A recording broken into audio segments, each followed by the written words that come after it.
குழந்தை இல்லைன்னா எந்த ஃபங்க்ஷனுக்கும் போகக்கூடாதா? குழந்தை இல்லைன்னா நல்ல ட்ரெஸ் போடக்கூடாது, குழந்தை இல்லைன்னா யார் கூட எதுவுமே பேசக்கூடாது அப்படியா? என் குழந்தைங்கிறது கடவுள் கொடுக்க வரம் தானேங்க, அதுக்கு நாங்கள் என்ன பண்ண முடியும்? குழந்தை இல்லைன்னா எல்லாரும் கேட்க கல்வி, நீ இன்னும் உனக்கு என்ன இன்னும் குழந்தை இல்லையா, நீ இன்னும் மாசமாவலையா? மாசமானா உங்களுக்கு சொல்லாமல இருக்க போறோம், அது ஏன் எல்லாரும் நோவடிக்க மாதிரியே கேட்கீங்க?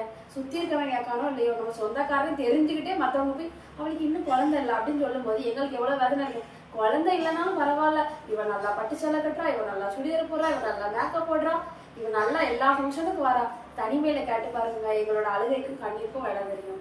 எவ்வளவு தூரம் அழுகுறவங்க எங்களுக்கு மட்டும்தான் தெரியும். உங்ககிட்ட வந்து நான் அழுது குழம்புனாப்புல, ஐயோ உங்க குழந்தை இல்லாம ரொம்ப அழுகுறாங்க போல அப்படின்னு எனக்கு சேர்த்து சாமியா போட போறீங்க, இன்னும் இவ அழட்டும் அப்படின்னு சொல்லி கடவுள்கிட்ட நல்லா குடுங்க, இன்னும் இவ அழணும், கண்டிப்பா இவளுக்கு குழந்தையே கொடுக்க கூடாது அப்படின்னு நினைக்க கூட்டம் நம்ம வீட்டு கூட்டமா தான் இருக்கு.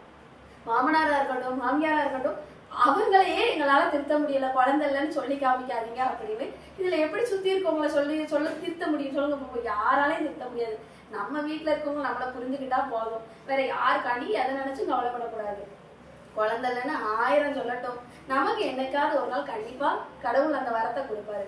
ஸோ குழந்தை இல்லைன்னு நினைச்சு யாரும் ஃபீல் பண்ணாதீங்க. கேட்கவனுக்கு செருப்படி கொடுக்க மாதிரி நான் அவருக்கு குழந்தை, அவர் எனக்கு குழந்தை, ஒரு தடவை சொல்லி பாருங்க, திருப்பி அந்த கேள்வி நம்ம கிட்ட கண்டிப்பா வரவே வராது. கடவுள் கொடுக்க வர